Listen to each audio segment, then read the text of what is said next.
dalam beribadah itu adalah tidak suka kumpul dengan orang yang memuji-muji kita. Wa yuhibbud dzam, sebaliknya dia justru senang kalau ada orang yang mencacinya. Nah, ini kan susah nih. Kita kan rata-rata kebanyakan orang itu ya sebaliknya, senang dipuji, tidak senang dicaci. Tapi kalau tulus ibadahnya itu justru dia tidak suka dipuji, senang kalau dicaci.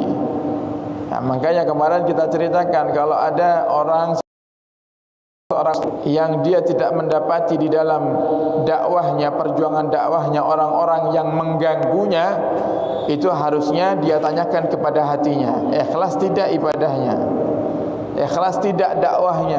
Kalau ikhlas pasti, tidak mungkin tidak, pasti akan ada orang-orang yang tidak suka.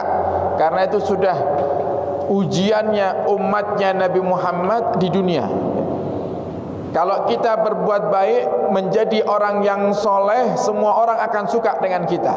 Tapi kalau kita menjadi orang yang soleh, mengajak orang lain untuk juga ikut soleh, pasti kita akan dibenci.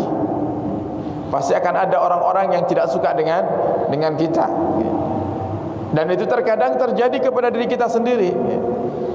Kalau kita lihat ada orang yang gemar ke majelis, kita ngelihatnya adem dan tidak ada pikiran-pikiran buruk, negatif yang ada di pikiran kita terhadap orang yang hadir majelis itu tidak akan ada, tidak akan muncul. Kenapa? Karena kita anggap dia orang yang soleh.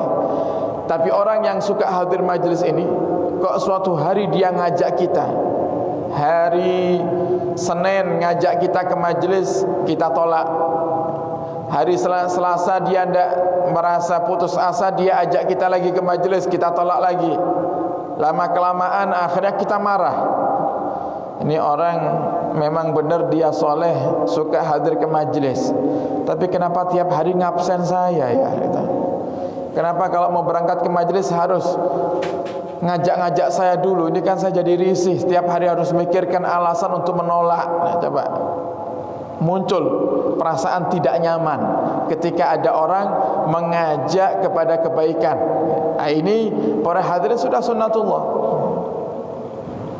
Nah, sehingga di saat kita mendapati cacian dari orang-orang di sekitar itu, di saat kita menyuarakan kebaikan, justru itu tanda bahwasanya dakwah kita dakwah yang ikhlas.